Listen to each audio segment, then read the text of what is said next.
એક વાત કહું, વાંચી રહ્યા છીએ આપણે 7 પગલાં આકાશમાં, રિટન બાય કુંદનિકા કાપડિયા.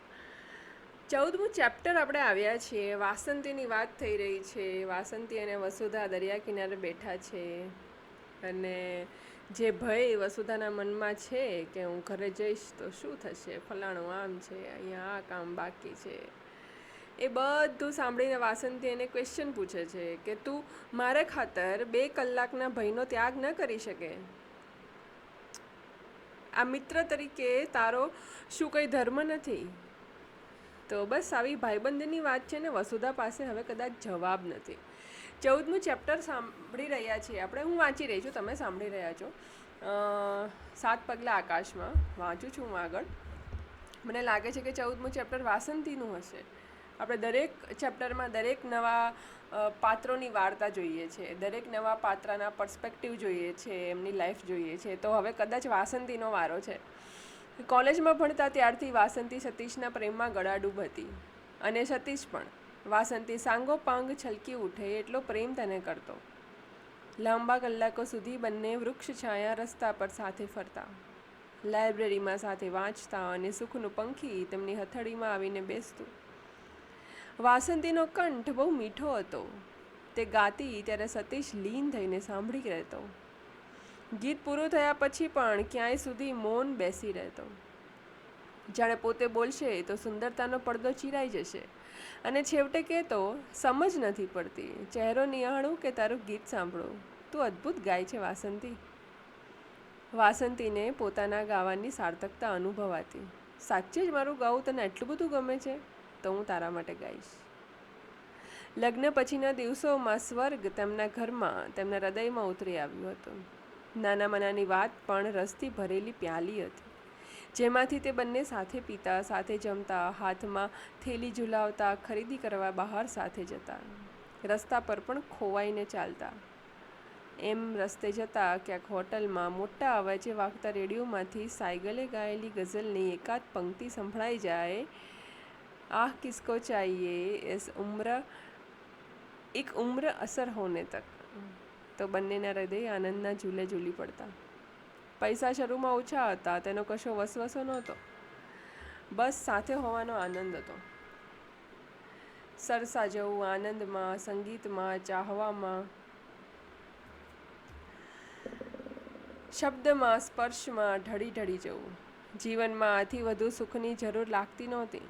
એક નાના બિંદુ આસપાસ તેનું નાનું વર્તુળ. આ વર્તુળ તે જ એમનું વિશ્વ, ધન્યતાથી ધબકતું, પ્રેમથી પૂર્ણ બનેલું. પેલું આપણે જેમ ને પેલું લેક્ચરમાં મોબાઈલ ઓફ કરવાનું ભૂલી જઈએ, એમ કદાચ હું પોડકાસ્ટ ચાલુ કરવા મોબાઈલ ઓફ કરવાનું ભૂલી ગઈ છે, તો કદાચ બે રિંગ પૂર્ણ બનેલું તેમનું વિશ્વ. એ રિંગટોન બહુ મસ્ત છે, અત્યારે તો બહુ મસ્ત છે, પછી ખબર નહીં શું છે. વાંચું છું આગળ. સતીશ કલા વિવેચક હતો. જુદા જુદા પત્ર પત્રિકાઓમાં કલા વિશેના લેખો, સમીક્ષાઓ લખતો.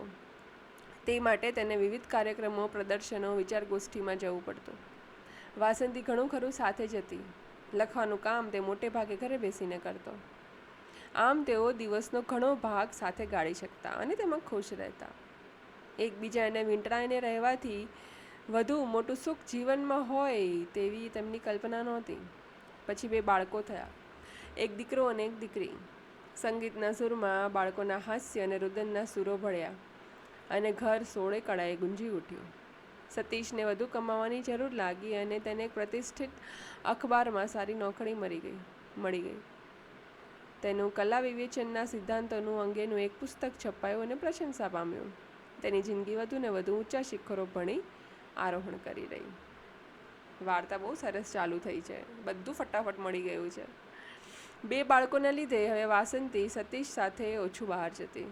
સતીશના રોકાણો પણ વધી ગયા હતા, પણ સંગીતનો કોઈ સરસ કાર્યક્રમ હોય ત્યારે વાસંતી સાથે જવાનો પ્રયત્ન કરતી. એકવાર સુરસિંગાર સંધ્યાના કાર્યક્રમમાં કેસરબાઈ કેરકર ગાવાના હતા ત્યારે તે ગયેલી. સવારનો સમય હતો. પહેલાં લલિત, પછી તોડી, છેલ્લે ભૈરવી, ઠુમરી, બાબુલ, મોરા, નૈહર, છુટ્ટોરી, જાય. શી ગજબે ગાયકી હતી! સ્વરને ક્યાં થોભાવો, કેટલો ખેંચવો, ક્યાં આંદોલિત કરવો, કેવી રીતે પ્રભાવક બનાવવો, એનું શું અદ્ભુત જ્ઞાન હતું. વાસંતી સ્તબ્ધ થઈ ગઈ. આખા શ્રોતાવૃંદમાં અપેક્ષાની શાંતિ જળવાઈ રહી. લે બાબુલ ઘર અપના, મેં ચલી પિયા કે દેશ. દરેક જણને પોતાની વિધવિધ વિદાયની ઘડીઓ સાંભળી આવી. પાપણ પર મોતી લટકી રહ્યા. હવા સ્થિર થઈ ગઈ. ખંડનું અજવાળું વિષાદથી મેલું થઈ ગયું. નજર દૂર, બહુ દૂર ચાલી ગઈ. સામે સ્ટેજ ન રહ્યો, ગાયિકા ન રહી, સાજ અને સાજિંદાઓ ન રહ્યા. રહી કેવળ વિદાયની ક્ષણ, આંસુના તારે બાજેલી અજ્ઞાતનો ઉમરો વટોવાની ક્ષણ, હજારોની હાજરી વચ્ચે પૂર્ણ એકલતાની ક્ષણ. સતીશ અને વાસંતી બહાર નીકળ્યા. રસ્તે કોઈ કાંઈ બોલ્યું નહીં. શબ્દો બધા ઓગળી જાય તેવી અનુભૂતિ હતી.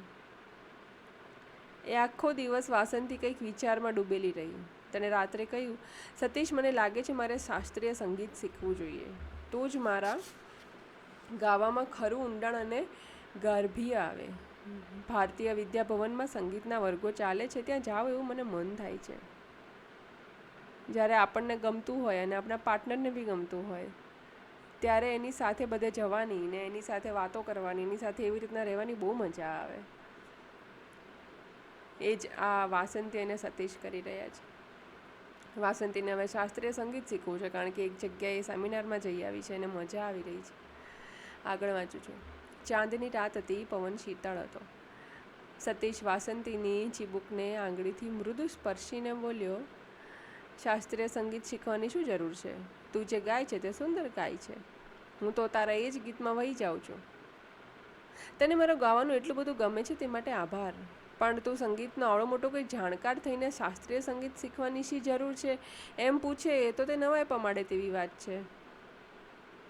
હું તને ઘણીવાર નવાઈ પમાડું છું નહીં? ક્ષણે ક્ષણે જે આશ્ચર્ય પમાડે તે જ રૂપ રમણીયતાનું છે, પ્રેમનું પણ છે નહીં વાસંતી? તેણે કેફ ભરી નજરે વાસંતી સામે જોયું. આપ સમજ રહે હો ઇધર ક્યા હો રહા હૈ? ખબર પડે છે તમને કે બસ મને જેટલું ગમે છે એટલું તું શીખી ગઈ છે એટલે બહુ થઈ ગયું. હવે તારે શાસ્ત્રીય સંગીત શીખવાની શું જરૂર છે? એવું આ કદાચ સતીશનો લહેકો છે જે આપણને દેખાઈ રહ્યો છે. આ નજર તે વાસંતી જે રીતે બોલે એ છેલ્લા લંબાયેલા તીમાં એક એવી મીઠાશ, એવી આર્દ્રતા હોય છે. સ્ત્રી પુરુષના પ્રેમની જે લીલા યુગાંતથી ચાલી રહી છે તેનો સઘળો ગુઢાર્થ એમાં એવી રીતે સમાયેલો હોય કે વાસંતી છેક અંદરથી સ્પર્શાઈ જાય. પણ આજે તે કેસરબાઈના ગાયનની મોહિની હેઠળ હતી. સતીશનો પ્રેમ પ્રવાહ તેને કોરી રાખીને બીજી બાજુએ વહી ગયો. તું આડીઅવળી વાત કરીને મારી વાત ઉડાડી ન દે. હું ખરેખર જ કહું છું, હું શાસ્ત્રીય સંગીત શીખીશ તો જ આગળ વધી શકીશ. પણ તારે આગળ વધીને શું કરવું છે? તારે ક્યાં બહાર કાર્યક્રમ આપવા જવું છે? That's the point. Now you can see the problem. Vasanti આંખો મીચીને બોલી, શી ખબર બહાર જાઓ પણ ખરી. તેને હજુ ભૈરવીના સૂર સંભળાતા હતા. 4 કહારોએ ઉપાડેલી પાલખી આગળ ચાલી જતી હતી. પાછળ સૂર વેરાઈને નીચે પડતા હતા. હું જો આવું ગાઈ શકું તો બહાર કાર્યક્રમ પણ આપી શકું. સતીશ જરા ગંભીરતાથી બોલ્યો. એ કંઈ એટલું સહેલું નથી. ટોચ પર પહોંચતા પહેલાં કેટલો સંઘર્ષ કરવો પડે, કેટલી સાધના કરવી પડે તેનો તને ખ્યાલ નથી. ફરીથી ઓછું માપી લીધું છે આ ભાઈએ. Red flag. આજકાલ અમારામાં શું છે કે કદાચ જે લોકો 25 થી 35 વર્ષ સુધીનું યુથ હશે જે મને સાંભળતું હશે એ લોકોને ખબર હશે કે વોટ ઇઝ રેડ ફ્લેગ.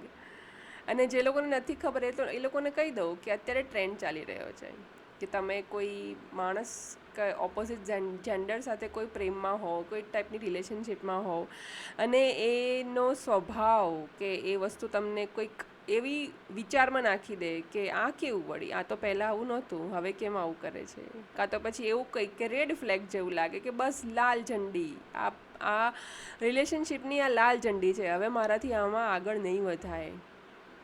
તમે બોયફ્રેન્ડ ગર્લફ્રેન્ડ હો, તમે રિલેશનશિપમાં હો, લિવ ઇન રિલેશનશિપમાં હો, મેરેજની વાત હું નથી કરી રહી, પણ એવા બધા જે રિલેશનશિપ છે એમાં રેડ ફ્લેગ હોય છે. તો બહુ બધા રેડ ફ્લેગ છે, એમાંથી આ એક નાનકડો એવો રેડ ફ્લેગ છે જે ધીમે ધીમે મોટો થતો જશે. આ સતીશનો જે સ્વભાવનો રેડ ફ્લેગ છે ને એ. તો હું આગળ વાંચું છું. હું કરીશ, એ મને ખબર છે. રિયાઝ કરનારા 8-8 10-10 કલાક રિયાઝ કરતા હોય છે, હું પણ કરીશ. આપણે જે કામ કરીએ છીએ તે આપણને ગમતું હોય તો તેને માટે ગમે એટલી મહેનત કરવી પડે, એનો કંટાળો ન આવે. વાસંતી આવી રીતના જવાબ આપે છે. 8 કલાક રિયાઝ એટલે શું, તને કંઈ ખબર પડે છે? પછી તો સંગીતની દુનિયામાં એવી ખોવાઈ જાય કે ઘર ને ઘર ઠેકાણે રહે ને હું દીવો લઈને શોધવા નીકળું તોય તું ન મળે. ના બાબા ના, આપણે એવું નથી કરવું. તું જે ગાય છે સરસ જ છે. સતીશે અવાજને બંને એટલો હળવો રાખવા પ્રયત્ન કર્યો, તેને ખરેખર ગુસ્સો આવવા લાગ્યો હતો. ખેંચતાણ થઈ રહી છે, સમજો છો તમે? વાસંતી એ ઓળખી ગઈ. બધી રીતે મનગમતા સતીશમાં આ એક દોષ હતો. તે જલ્દીથી ગુસ્સે થઈ જતો હતો અને પછી તેનો ગુસ્સો તેના કાબૂમાં રહેતો નહીં. તેનું મોં લાલ થઈ જતું, નસકોરા ફકડવા લાગતા. બીજા લોકો સામે બેઠા હોય તો તેની પર્યા કર્યા વિના બધાની વચ્ચે તે વાસંતીને ઉતારી પાડતો, તેનું અપમાન કરી બેસતો. વાસંતીને માઠું લાગતું. તે બીજા રૂમમાં ચાલી જતી, રડી પડતી. પછી જરા મન શાંત થઈ સતીશ આવતો, ગળામાં હાથ પરોવી દિલગીરી પ્રકટ કરતો, માફી માંગતો. હું તને ખૂબ ચાહું છું, પણ મારી આ એક નબળાઈ છે, મને માફ નહીં કરી દે? આ પણ એક રેડ ફ્લેગ છે હો દોસ્તો. ભૂલ એકવાર થાય, માફી એકવાર અપાય, પણ એકની એક વસ્તુ જ્યારે રિપીટ થાય ત્યારે કેટલી વાર માફી આપવાની? સામેવાળાને તો સુધરવું જ નથી, જેમ કે આ સતીશ. હવે આવું નહીં કરું એમ કહેતો, પણ તેનાથી ગુસ્સા પર કાબૂ રાખી શકાતો નહીં. વારંવાર આવું બન્યું. પછી ધીરે ધીરે તેણે માફી માંગવાનું છોડી દીધું. વાસંતી પણ ગુસ્સાની હદ સુધી પરિસ્થિતિ કે વાતને જવા ન દેતી. શબ્દોમાં સહેજ સાજ ગરમી પુરાવા માંડે કે તે ચેતી જતી. તે દિવસે ગરમ હવાના પ્રથમ સ્પર્શે જ તેણે વાત બંધ કરી દીધી.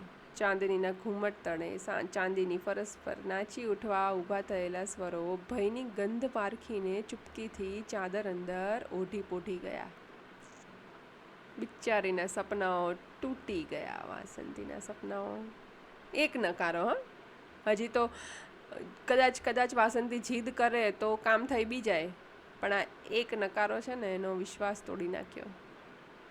બીજે દિવસે સાંજે સતીશ બહારથી આવ્યો ત્યારે તે ખૂબ ખુશ હતો. રસોડામાં કામ કરતી વાસંતીને તે બધું કામ પડતું મુકાવી ખેંચીને દીવાનખાનામાં લઈ ગયો. કલ્પના કર વાસંતી, તારા માટે હું શું લાવ્યો હોઈશ? તેનો ચહેરો ઉલ્લાસથી ચમકતો હતો. શું છે? વાસંતીએ પૂછ્યું. સંગીતના વર્ગમાં જોડાવા માટેનું ફોર્મ તો નહીં જ હોય, એવું તેણે મનમાં વિચાર્યું. સતીશે આંખ બંધ કરવાનું કહી તેના હાથમાં એક પેકેટ મૂકી દીધું. વાસંતીએ પેકેટ ઉગાડીને ખોલ્યું. મોરપીંછ રંગની ખૂબ જ સુંદર સાડી અને તેવા જ રંગની માળા. સરસ છે ને? એક પળ વાસંતીની ઈચ્છા થઈ કે તે પેકેટ ઉચકીને ખૂણામાં ઘા કરી દે. સતીશ કરતો હતો તેવો જ ગુસ્સો પોતે પણ કરે. પછી નરમ હાસ્યથી મઢેલા સ્વીકાર હેઠળ ઈચ્છા દબાવી લીધી. એવો ગુસ્સો કરવાનું સતીશને જ પાલવે. હવે કદાચ તમે સમજ્યા નહીં હોય, પણ કુંદનિકાબેન શું કહેવા માંગે છે એ તો હું તો સમજી જ ગઈ છું કે તમે એક વસ્તુ છીનવી લઈને તમે અઢળક અનનેસેસરી વસ્તુ તમે આપો ને તમારા પાત્રને, તો એ કોઈ વેલ્યુ નથી કરતી. એને જે જોઈએ છે એ આપવું જોઈએ. તમે આપી શકો છો. એવું તો ક્યારેય નથી હોતું કે કોઈ પણ બે પાત્ર હોય એમાં એકબીજાને કશું આપી ન શકે. ગમે એટલી પરિસ્થિતિ હોય, ગમે એટલા ઉતાર ચઢાવ આવે, જો સક્સેસની સીડીઓ ચડવી હોય તો પાત્ર હોય જ તે સાથે. જો એનો સાથ ના હોય તો કશું જ ના થાય. અને હજી તો આ વાસંતીએ ઈચ્છા વ્યક્ત કરી છે અને એમાં જ આવું કરે છે. કેમ? કારણ કે સતીશને ખબર છે કે હું ગુસ્સો કરું છું, હું ગરમ સ્વભાવનો છું, મેં એને આ વસ્તુ કરવાની ના પાડી છે, તો ચલો હું એની માટે કંઈક લઈ જાઉં. કમ્પેન્સેશન જેને કહીએ ને આપણે. તો જ્યારે લગ્ન જીવન હોય ને, કાં તો રિલેશનશિપ હોય, કમ્પેન્સેશન ના ચાલે મિત્રો. તમારે એને જે જોઈએ છે એ દેવા માટે તમારે મહેનત કરવી પડે. એ વાસંતી હોય કે સતીશ હોય, બની શકે સતીશને એવું કંઈ જોઈતું હોય તો વાસંતી મદદ કરવાની જ છે.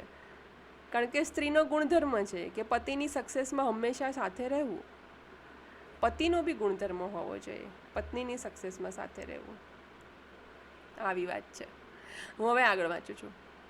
સતીશ તેની કારકિર્દીમાં ઝડપથી આગળ ને આગળ વધતો ગયો. તે ઘણી કલા સંસ્થાઓનો સભ્ય, સલાહકાર કે મંત્રી હતો. તે કોન્ફરન્સમાં જતો, વ્યાખ્યાનો આપવા બહારગામ જતો, પરીક્ષામાં નિર્ણાયક બનતો. કોલેજમાં બંને સરખા તેજસ્વી હતા, પણ હવે તેની કીર્તિનો રથ ધૂળ ઉડાડતો વેગથી દોડવા લાગ્યો. વાસંતી હતી ત્યાં ને ત્યાં રહી. તેના નાના નાના ગીતો ઘરને એકાંત ખૂણે નાનકડા ઝરણાની જેમ મંજુલ સ્વરો વેરીને ચૂપ થઈ જતા. પોતાની લઘુક સીમાઓ ઓળંગીને તે સાગર સુધી પહોંચી શક્યા નહીં. હવે ઘણીવાર કલાકાર સંગીતકારો તેમને ઘરે આવતા. સતીશની અને તેમની ચર્ચાઓ ચાલતી. સુગીતી બેનર્જી નામની એક નવોદિત ગાયિકા હમણાં બહુ પ્રસિદ્ધ પામી હતી. તે પણ આવતી.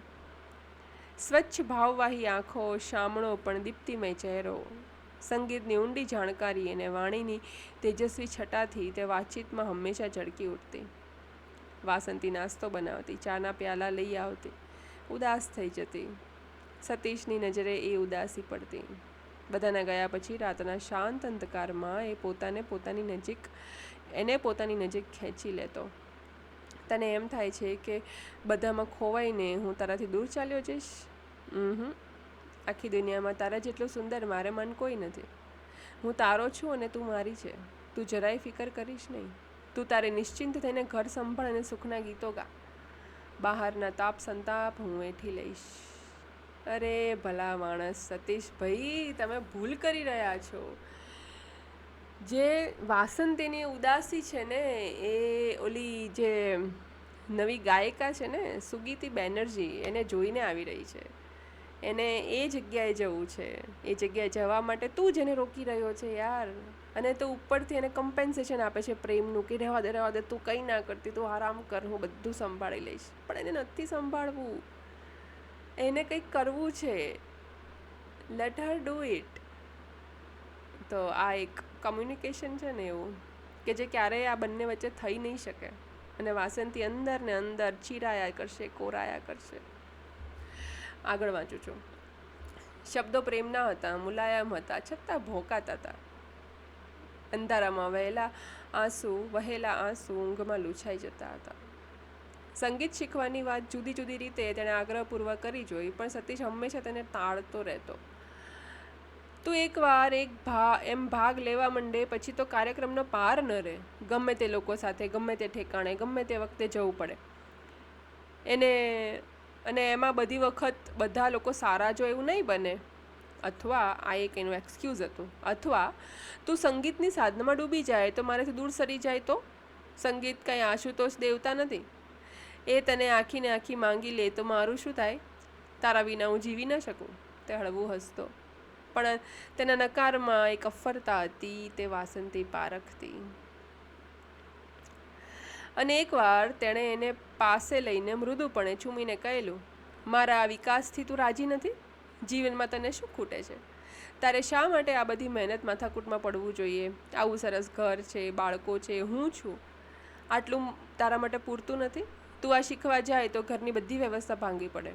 અત્યારે તો હું ગમે તે અત્યારે ઘરે આવું, તું હંમેશા ઘરે જ હશે, એ ખ્યાલથી મને કેટલી શાંતિ રહે છે. છોકરાને પણ નિરાશ છે. અને થોડા વખત પછી હું કાર લેવાનો પણ વિચાર કરું છું. પછી તો આપણે દર શનિ રવિ ખંડાલા કે ક્યાંક ફરવા ઉપડી જઈશું. તને શાની ખોટ છે વાસંતી? હું કહું વાસંતીને છે ને એના અસ્તિત્વની ખોટ છે. એનું અસ્તિત્વ ક્યાંક ને ક્યાંક સમકક્ષાએ રહેલા સતીશની સામે નીચું થતું જાય છે. એને એની ખોટ છે. એને ખબર છે કે she is way more capable, પણ એ નથી કરી શકતી. કારણ કે સતીશની ઈચ્છા નથી. કારણ કે જવાબદારી છે. સતીશને એવી કોઈ જવાબદારી નથી. પણ સતીશને કરવા જ નથી દેવું. આ એક બહુ ગંભીર સમસ્યા છે. આ એક સાયકોલોજી છે. આ એક કંટ્રોલ છે જે સતીશ વાસંતી પર કરી રહ્યો છે. અને વાસંતીને હવે જરાય મજા નથી આવી રહી એવું મને લાગે છે. ખરી વાત છે, પતિ પ્રેમ રાખતો હોય, છોકરા હોય, ઘર ને મોટરકાર હોય, તો પછી સ્ત્રી એ સુખી થવું જ જોઈએ ને. એને વળી બીજી મહત્વાકાંક્ષા કેવી? એને વિકાસ તો સાધવાનો, વિદ્યાશી પ્રાપ્ત કરવાની. ખબર પડે છે ને આ 3 ક્વેશ્ચન્સ. દિવસો ઉગતા અને આથમતા રહ્યા. ઘર, પૈસા, પ્રતિષ્ઠા મહેમાનોથી ઉભરાવા લાગ્યું. વાસંતી કલાત્મક રીતે ઘર સજાવતી. લોકો પ્રશંસા કરતા. કલાકારને શોભે તેવું ઘર છે. વાસંતીને પ્રશ્ન થતો, કલાકાર કોણ છે, સતીશ કે હું? પોતે કદાચ સુગીતી કરતાં વધારે સારી ગાયિકા બની શકે છે, પણ પોતે માત્ર સતીશની પત્ની છે. બહુ સારી આગતા સ્વાગતા કરનાર છે. આતિથ્ય તો વાસંતીબેનનું જ. પત્ની સરસ ગાતા ન શીખે તો ચાલે, કારણ કે તે સતીશની જરૂરિયાત હતી. બીજું બધું તે કરે પછી તો ન ચાલે. સૌ પહેલાં તેને રસોઈ તો કરવી જ પડે. સતીશના માન મોભો વધતા ગયા તેમ મિત્રોની સંખ્યા વધી. મહેમાનો માટેના નાસ્તાના પ્રકાર પણ બદલાયા. ઘરમાં 3 જાતના નાસ્તા મીઠાઈ હાજર રાખવાના. મહેમાનો આવે એટલે પ્લેટમાં બધું ગોઠવીને મૂકવું. કોઈ ખાય, કોઈ ન ખાય, પાછું વળી અલગ અલગ ડબ્બા બરણીમાં ભરવું. વળી 1-2 જણ અડધેથી ઉમેરાય એટલે ફરી પાછી પ્લેટ તૈયાર કરવી. ઘણીવાર દીવાનખાનામાં રસિક વિષય પર ઉત્તેજક ચર્ચા ચાલતી હોય, લોકો ઊંચા અવાજે બોલતા હોય, મજાક કરતા હોય, હસતા હોય. તે રસોડામાં એકલી બહાર કેટલા લોકો છે અને ગુલાબજાંબુ બધાને પહોંચશે કે નહીં તેની ગણતરી કરતી હોય. પ્યાલા ધોતી હોય, ફ્રીજનું ઠંડુ પાણી ઢોળી દે, ગ્લાસમાં માટલાનું પાણી ભરતી હોય, એક સરખી ચમચીઓ શોધતી હોય. અરે રે રે રે મારી વાસંતી, કેવું ફીલ થતું હશે ને એને. હું તો છે ને દરેક પાત્રને પોતાને એની જગ્યાએ મૂકી અને હું તો વાર્તા વાંચું. એટલે સાલું ઇમોશનલ બહુ થઈ જવાય. એટલે ઇમોશનલ થવું એ ખાલી એવું નથી કે ઇમોશનલ થઈએ એટલે સેડ થઈ જઈએ. ઇમોશનલ થવું, સામેનું પાત્ર ખુશ મિજાજી હોય તો હું ખુશ થઈ જાઉં, રડતું હોય તો હું રડી પડું, દુઃખી હોય તો દુઃખી થઈ જાઉં, કન્ફ્યુઝ હોય તો કન્ફ્યુઝ થઈ જાઉં, એકદમ ઘૂંટાયેલું હોય તો હું મને પોતાની જાતને ઘૂંટાયેલી ફીલ કરું ને, એને ઇમોશનલ થવું કહેવાય. તો એવી રીતના હું ઇમોશનલ થઈ જાઉં. એટલે મારાથી બોલાઈ ગઈ મારી વાસંતી. આગળ વાંચું છું. સતીશનો આગ્રહ કે ઘરે આવનાર દરેકને નાસ્તો આપવો જ જોઈએ, અને લોકો તો ઘણું ખરું અજાણતા જ આવી ચડતા. તેના આતિથ્ય પાછળ વાસંતીના કેટલા સમય શક્તિ જાય છે તેનો ખ્યાલ ન આવતો. સતીશને કહ્યું હોત તો કે તારે બીજું કામ શું હોય છે. કોઈ વાર તેના સંગીતથી પરિચિત કોઈ અંદર આવીને કહે, આવો ને વાસંતીબેન, બહાર સરસ ચર્ચા જામી છે. પણ વાસંતી બહાર બેસી ચર્ચામાં ભાગ લે તો ચાને ગરમ ગરમ બનાવવાના નાસ્તાનું શું થાય. તે ચૂપ રહેતી. બહાર કોઈ ધીમા અવાજે આપસમાં હસતા. ભાઈનું મન રમે ખગોળ ને ભૂગોળમાં, બાઈનું મન રસોડામાં. હજી એક કિસ્સો છે, આગળ વાંચું છું, કુંદનિકાબેને લખ્યો છે. સતીશની લોકપ્રિયતા વધતી ગઈ. કોઈ વાર વાસંતીને લાગતું તે જે બોલે છે, જે લખે છે, જે માને છે તે બધામાં હવે પોલાણો આવતા જાય છે. પહેલાં તેની કલમમાં નિર્ભયતા હતી, હવે તે જાણીએ અજાણીએ બીજાઓને રાજી કરવા મથે છે. ક્યારેક વાસંતીને એમ પણ લાગતું કે અમુક બાબતો સતીશ કરતાં પોતે વધારે સારી રીતે સમજે છે. એક ગાયક તરીકે તેને ગાવાની ખૂબીને વધુ સારી રીતે પામી શકે છે. કોઈ વાર તે સતીશ સાથે આ વિશે દલીલો કરતી, પણ સતીશનો અહમ ત્યારે ઘવાતો અને એક વખત વાસંતીએ પોતાનો મુદ્દો પકડી રાખ્યો અને તે એકદમ ગુસ્સે થઈને બરાડતો હોય એમ બોલી ઉઠ્યો, તું એમ માને છે કે મારા કરતાં તું વધારે સમજે છે? આ ક્વેશ્ચન ના થવો જોઈએ. કોઈ પણ પાત્ર હોય, આ ક્વેશ્ચન કેમ થવો જોઈએ? શું ફરક પડે છે અગર તમારું પાત્ર તમારા કરતાં વધારે સમજી રહ્યું છે? શું ફરક પડે છે કે તમે એ જગ્યાએ મોટા PhD વિદ્વાન છો, પણ તમારું પાત્ર એ બાબતને વ્યવસ્થિત સમજીને મઠારીને રજૂ કરી શકે છે કોઈ પણની સામે? શું વાંધો છે એમાં? કદાચ પત્ની બહુ ભણેલી હોય અને પતિને વધારે એનાથી ખબર પડતી હોય તો શું વાંધો છે? પત્નીને તો કોઈ દિવસ એવું નથી થતું, તો પતિને કેમ એવું થાય છે? That's called man ego. ના રે ના, તો આટલો સુવિખ્યાત કલા વિવેચક, કલા વિશેના કેટલાય પુસ્તકોના લેખક, તારા કરતાં હું વધારે સમજું તે વળી કોઈ દિવસ બને? વાસંતી ધારદાર અવાજે બોલી બીજા રૂમમાં ચાલી ગઈ. ડિફરન્સ કર્યો ને, એક પાત્રએ બીજા પાત્ર સાથે ડિફરન્સ કર્યો એટલે પ્રોબ્લેમ થયો છે. એ આખો દિવસ બંને એકબીજા સાથે બોલ્યા નહીં, પણ રાત્રે સતીશે એણે મનાવી લીધી. આવા ઝઘડા તો થયા કરે, એથી આપણા પ્રેમમાં થોડો જ કંઈક ફરક પડે છે વાસંતી. બીજું ભલે ગમે તે હોય, પણ હું તને ખૂબ ચાહું છું એ વાત તો તને ખબર છે ને? હજી કહું છું સતીશભાઈ, ખાલી ચાહવાથી વાત નથી બનતી. તમે તો ઓલા જેવું કર્યું, પોપટ પાંજરામાં હોય, પોપટને ભૂખ લાગે તો પોપટને આપો, પોપટ ખાતોય નથી ને પોપટ પીતોય નથી, પોપટ ખાલી હસ્યા કરે છે. આની જેવું છે. તમે એને ખવડાવતા નથી, તમે એને રિસ્પેક્ટ નથી ખવડાવતા, એટલા માટે આવું થાય છે. રાત પછી રાત આ એક જ વાત, એક જ આશ્લેષ અને ગરમ શ્વાસની નિકટ ગંધ. આ જો પ્રેમ હોય તો વાસંતીને હવે પ્રેમ અકળાવી મૂકે છે. આ પ્રેમ તેની પાસે બહુ ભોગ માંગે છે. 2 દિવસ પહેલાંની જ વાત. તેમના લગ્નની તિથિ હતી. શરૂઆતમાં તો આ દિવસ બંને બહુ ઘેલા થઈને ઉજવતા અને બાળકોને આવ્યા પછી એમાં થોડોક ફરક પડ્યો હતો. સતીશના કામ વધ્યા પછી તો એ દિવસની ખુશી અને પ્રીતિ, હાસ્ય, આનંદ, તોફાનનો અસબાબ બધું ફિક્કો પડી ગયું હતું. વાસંતીને ખટકતું હતું. આ વખતે તેણે નવી જ રીતે આ દિવસ ઉજવવાનું નક્કી કરીને સતીશને આશ્ચર્યચકિત કરી દેવાનું વિચાર્યું. સતીશને આ દિવસ યાદ નહોતો, પણ તેથી તો તેને વધુ આશ્ચર્યમાં મૂકી શકાશે માનીને વાસંતી મનમાં મલકી રહી.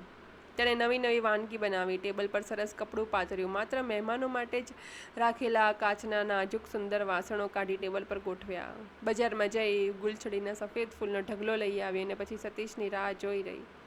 સતીશને અચંબામાં મૂકી દેવાના વિચારથી હરખાઈ રહી હતી. સાંજે સતીશ આવ્યો અને ઘરમાં પગ મૂકતા જ ચોંકી પડ્યો. હા હા હા હા, આટલી બધી સુગંધ શાની છે?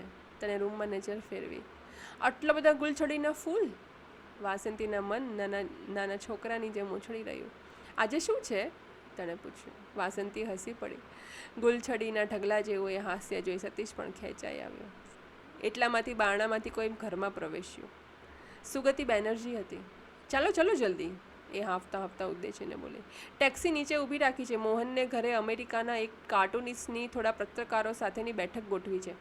ત્યાં લોકગીતોનો એક ગાયક પણ છે. ચાલો જલ્દી, સમય થઈ ગયો છે. અને પછી વાસંતી તરફ ફરીને બોલી, તમે પણ ચાલો, મજા આવશે. So the guy has another plans. The Satish guy, you know. Vasanti સૌમ્ય સ્વરે બોલી. માફ કરજો, મારાથી અવાય તેમ નથી. અને સતીશ તરફ જોઈને બોલી, તું પણ નહીં જતો સતીશ? આજે મારે તારું ખાસ કામ છે. તમને શું લાગે છે, સતીશ તો જવાનો જ છે ને? હો જવા માટે ચપ્પલ પહેરવા ગયેલો સતીશ થોભી ગયો. શું કામ છે? વાસંતી કાંઈ બોલી નહીં. સુગીતીએ સહેજ ઉતાવળા અવાજે કહ્યું. વાસંતી બેન, કામ 2 કલાક મુલતવી રાખી શકાય તેમ નથી.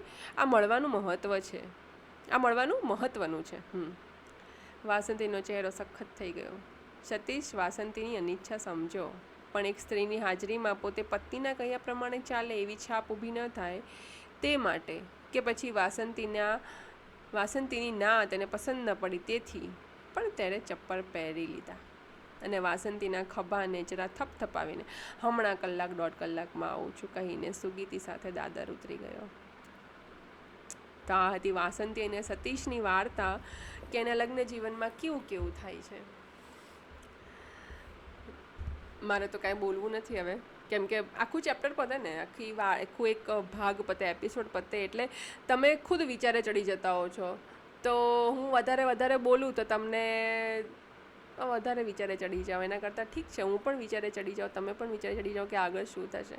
પણ આમાંથી શીખવા જેવું છે. હા, કારણ કે આ જે સુધીર છે એ થોડોક એને એની ફેમનો નશો આવી ગયો છે, એના કામનો નશો આવી ગયો છે. પણ એ ખાલી માત્ર ચાહું છું, હું તને બહુ ચાહું છું એવું કરી અને એને વાસંતીને સજાવીને રાખી રહ્યો છે, જે વાસંતીને હવે ગુંગળામણ થાય છે. યાર, હવે આગળ શું થાય છે જોઈશું. ત્યાં સુધી બાય બાય, ગુડ નાઇટ.